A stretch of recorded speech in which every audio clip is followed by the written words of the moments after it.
Assalamualaikum warahmatullahi wabarakatuh. Melanjutkan materi kita yang kemarin, pada kesempatan kali ini saya akan membawakan materi tentang titrasi redoks, yaitu titrasi yang berdasarkan pada prinsip reaksi redoks. Kita masuk ke dalam bahasan titrasi redoks. Apa yang dimaksud dengan titrasi redoks? Titrasi redoks adalah merupakan suatu metode titrasi yang didasarkan pada terjadinya reaksi reduksi dan oksidasi antara analit dengan titran. Secara garis besar, titrasi redoks ini melibatkan reaksi yang terkontrol antara larutan titran yang bersifat oksidator dengan larutan sampel atau analit yang bersifat reduktor, atau sebaliknya. Titik ekivalen terjadi ketika larutan oksidator dengan larutan reduktor telah bereaksi dengan jumlah yang ekivalen. Sedangkan titik akhir titrasi dapat ditentukan dengan atau tanpa indikator tergantung sifat dari reaksi tersebut.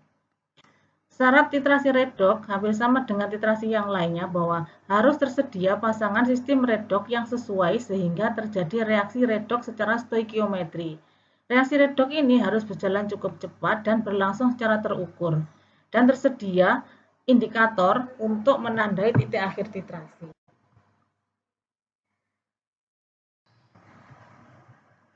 Jenis reaksi redoks terdapat dua, yaitu pertama adalah oksidimetri dan kedua adalah reduktimetri.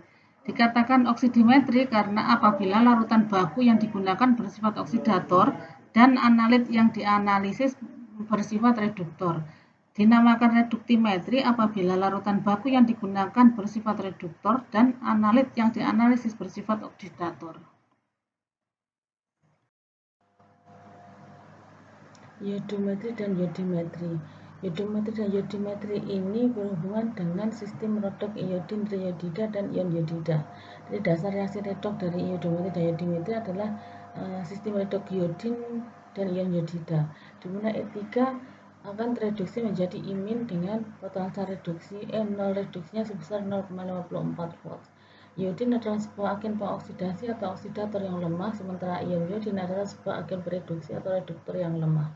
Di dalam analisis, iodin atau I3 dipergunakan sebagai sebuah agen pengoksidasi atau oksidator, sedangkan ion yodida dipergunakan sebagai agen pereduksi atau reduktor. Di sini yang dituliskan yang digunakan dalam reaksi redoks adalah I3, bukan I2. Hal disebabkan karena dalam pembuatan larutan baku I2 adalah dengan melarutkan I dalam KI dengan reaksi I2 plus I min menjadi I3 min. Jadi yang digunakan dalam reaksi redoks sebenarnya adalah I3 min. Ini adalah reaksi setengah sel dari reduksi E2 menjadi I min dengan potensial reduksi sebesar 0,84 volt dan reaksi oksidasi I min menjadi I2 dengan energi potensial oksidasinya adalah minus 0,54. Gabungan dari setengah sel reaksi reduksi dan oksidasi ini adalah menjadi reaksi umum dalam titrasi iodometri dan yodimetri, yaitu I2 ditambah dengan reduktor dalam kesetimbangan menghasilkan 2 I min ditambah dengan oksidator. Yodimetri ini adalah titrasi langsung. Larutan baku yang digunakan adalah larutan I2 yang memiliki sifat sebagai oksidator. Analit yang bisa dianalisis dengan menggunakan yodimetri ini adalah analit yang bersifat reduktor. Indikator yang digunakan adalah indikator amilum atau larutan kanji. Pengamatan titik akhir titrasinya adalah dari larutan sampel yang tidak berwarna menjadi berwarna biru yang stabil. Reaksi yang mendasari titrasi yodimetri ini adalah reaksi I2 yang digunakan sebagai larutan baku adalah larutan yodium atau I2. Dan larutan I2 ini adalah dia bersifat oksidator. Karena sebagai larutan baku yang dia bersifat oksidator, maka sampel-sampel yang bisa diuji dengan yodimetri ini maka dia harus bersifat yodimetri ini digunakan untuk analisis kuantitatif senyawa-senyawa yang mempunyai potensial oksidasi lebih kecil daripada sistem iodium yodida. Ya, karena larutan bakunya adalah larutan baku I2 yang bersifat sebagai larutan baku I2 kita masukkan ke dalam persamaan reaksi dari di mana larutan ini I2 ini tadi bersifat sebagai oksidator. dari Kemudian I2 larutan sampel ditambah dengan kita reduktor masukkan ke dalam menghasilkan elemen maya. 2 I min. Larutan sampel Reduktor kita ini harus memiliki sampel sifat ya. Jadi sebagai I2 reduktor. sebagai larutan baku Sebelum ditambah dilakukan dengan titrasi, reduktor. maka Reduktor pada adalah larutan sampel di dalam yang alen bisa merah ini kita tambahkan dengan larutan ditetapkan dengan kanji cara atau amilum yodimetri sebagai ini. indikator. Pengamatan Kemudian titik kita akhir lakukan titrasinya titrasi di dengan sini adalah meneteskan larutan baku I2 indikatornya secara digunakan adalah juga perlahan-lahan sampai amilum digoyang ke nantinya. dalam alen Mayer. Pengamatan Ketika titik larutan, akhir titrasinya ketika adalah sampel atau analit yang ada di dalam terbentuknya alen Mayer ini warna sudah biru bereaksi dari secara sempurna atau ikatan bereaksi antara semua dengan yodium I2, maka I2 amilum, tetap kita teteskan, sehingga I2 yang kita teteskan akan bertemu dengan amilum dan merubah warna dari yang sebelumnya tidak berwarna menjadi berwarna biru karena terjadi reaksi antara I2 dengan yodium. Jadi termasuk dalam titrasi redoks yang kategori titrasi langsung. Dia adalah jenis titrasi redoks oksidimetri. Yodimetri ini menggunakan larutan baku I2, larutan I2 yang bersifat sebagai oksidator. Karena larutan baku yang digunakan adalah oksidator, maka secara otomatis sampel-sampel atau analit yang bisa dianalisis dengan yodimetri ini adalah sampel-sampel yang bersifat reduktor. Di dalam yodimetri ini diperlukan indikator, di sini ada digunakan amilum atau kanji. Dan titik akhir titrasinya teramati dari tidak warna menjadi warna biru stabil, di mana indikator amilum ini apabila dia bertemu dengan larutan yod, maka dia akan menjadi berwarna biru stabil. Prinsip reaksi dari yodimetri ini adalah bahwa I2 ini adalah larutan baku kita, kemudian ditambah dengan reduktor. Reduktor itu adalah sampel kita harus bersifat reduktor, maka akan bereaksi secara kesetimbangan menjadi 2 imin per oksidator. Reaksi ini memerlukan berlangsung secara spontan pada suasana netral atau asam lemah, ya. Jadi dari sini disimpulkan bahwa yodimetri ini digunakan untuk menganalisa secara kuantitatif senyawa-senyawa yang mempunyai potensial oksidasinya lebih kecil daripada sistem iodin-yodida. Ya, jadi dengan melihat E0 oksidasinya atau E0 reduksinya dibandingkan dengan sistem iodin-yodida, ya. Jadi dalam titrasi yodimetri ini dilaksanakan titrasi larutan baku I2 kita masukkan ke dalam buret, sedangkan sampel kita yang bersifat reduktor kita masukkan ke dalam alen Mayer, di mana larutan sampel ini akan kita tambahkan dengan amilum yaitu sebagai indikator. Kemudian kita titrasi secara perlahan-lahan menggunakan I2, dan apabila sampel kita analit ini yang bersifat reduktor sudah habis bereaksi dengan I2, kemudian I2 akan bereaksi bertemu dengan amilum dan berubah menjadi warna biru. Inilah sebagai titik akhir titrasi dari yodimetri ini.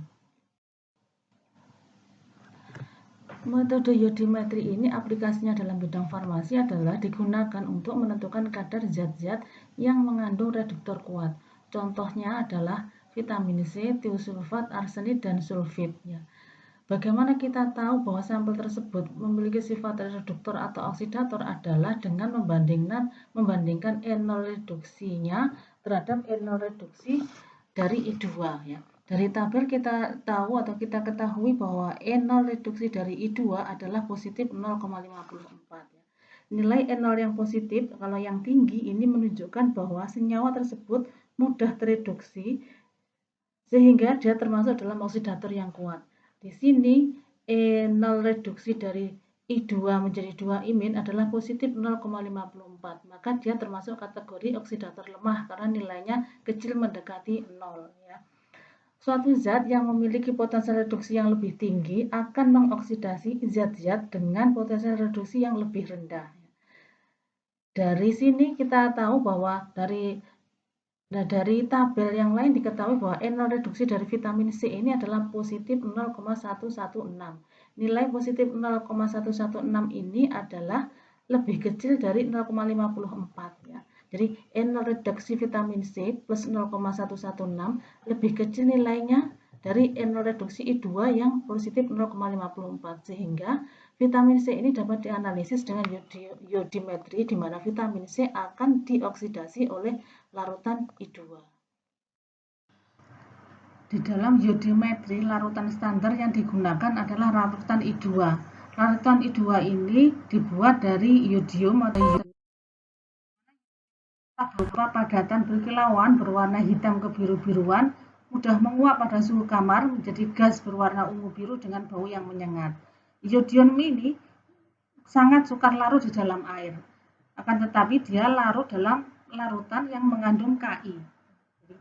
Karena memiliki karakter sangat sukar larut dalam air, maka dan juga mudah menguap, iodium ini, larutan I2 ini adalah merupakan baku sekunder. Karena baku sekunder, maka dia harus dibakukan dulu dengan larutan baku primer atau zat lain yang sudah diketahui konsentrasinya. Zat-zat yang biasanya digunakan untuk standarisasi I2 adalah Na2S2O3 yang sudah dibakukan dengan kalium bromat atau menggunakan S2O3 yang dilarutkan dalam NaOH dan kemudian dinetralkan dengan penambahan asam. Jadi karena larutan standar I2 karena I2 ini sangat sulit larut dalam air, maka untuk membuat larutan baku standar I2 maka dia dilarutkan dalam larutan Ki. Jadi I2 ditambah dengan imin, ya. Imin ini adalah dari Ki menghasilkan I3. Penambahan Ki berlebih ini akan menggeser reaksi ke arah kanan sehingga iodinnya bisa larut. Jadi cara pembuatan larutan baku yodium, contohkan adalah cara pembuatan larutan baku yodium 0,1 normal adalah untuk membuat yodium 0,1 normal ditimbang secara seksama terlebih dahulu 18 gram Ki dan dilarutkan dalam 25 ml aquades. Jadi kita membuat dulu larutan Ki-nya. Kemudian kita menimbang dengan seksama 12,6 gram yodium I2. Kemudian secara sedikit-sedikit yodium yang setelah kita timbang kita masukkan ke dalam larutan Ki. Kita masukkan ke dalam Ki, kemudian kita tutup dan digojok. Digojok supaya larut. Selanjutnya larutan tersebut kita pindahkan ke dalam labu ukur, baru kemudian diencerkan dengan aquedas sampai dengan tanda 1000 ml. Larutan baku I2 ini karena dia mudah menguap dan teroksidasi oleh cahaya dan juga oksigen yang ada di udara, maka harus disimpan dalam wadah gelap atau tertutup rapat. Jadi dalam botol berwarna coklat dan tertutup rapat. Apabila tidak memiliki botol yang berwarna coklat, maka botol yang biasa harus kita lapisi dengan aluminium untuk mencegah cahaya masuk.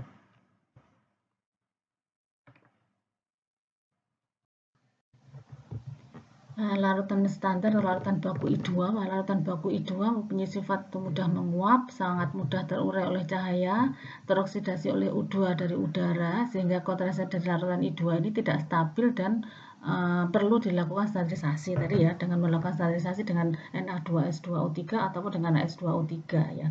Karena sifat-sifat dari larutan standar I2 yang seperti ini, maka alat-alat yang digunakan untuk dalam titrasi, pengerjaan titrasi iodimetri ini adalah sebaiknya menggunakan alat-alat yang berwarna coklat atau sehingga dia bisa terlindungi dari cahaya ya. Botol penyimpanannya coklat, labu ukurnya coklat, dan juga buretnya juga yang coklat ya. Apabila tidak menemukan yang ini, ya, elemen penyimpanan juga bisa menggunakan dilindunginya dengan menggunakan aluminium foil.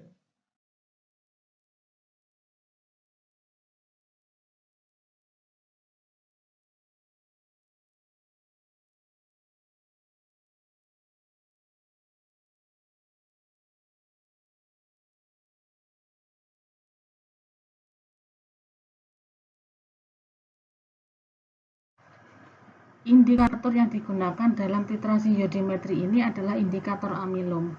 Indikator ini dibuat dengan cara melarutkan suspensi amilum atau kanji ke dalam air panas. Jadi amilum kita larutkan atau kita buat suspensi dulu dengan air aqua dingin, kemudian kita masukkan ke dalam air panas. Kemudian kita aduk sampai terbentuk larutan yang bening.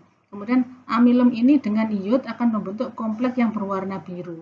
Penambahan larutan amilum sebagai indikator dilakukan sebelum titrasi dilakukan.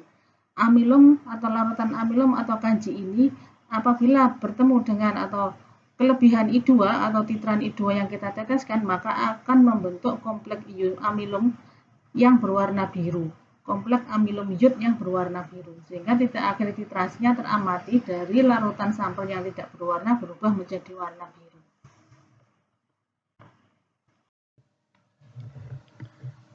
Aplikasi iodimetri dalam dunia farmasi salah satunya adalah penentuan kadar vitamin C dengan titrasi iodimetri.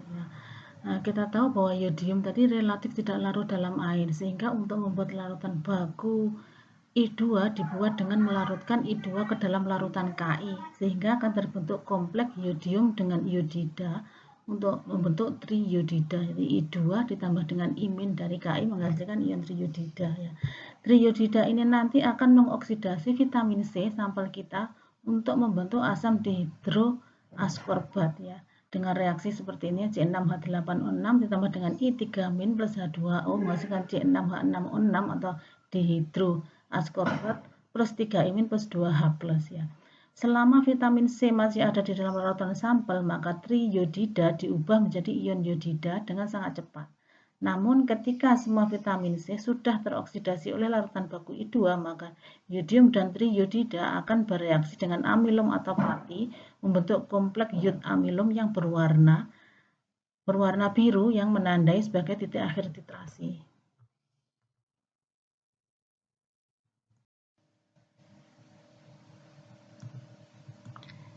Ini adalah tugas yang harus dikerjakan dan dikumpulkan seperti biasanya sebagai evaluasi terhadap materi titrasi iodimetri kali ini. Demikian materi titrasi iodimetri saya sampaikan dan terima kasih. Assalamualaikum warahmatullahi wabarakatuh. Assalamualaikum warahmatullahi wabarakatuh.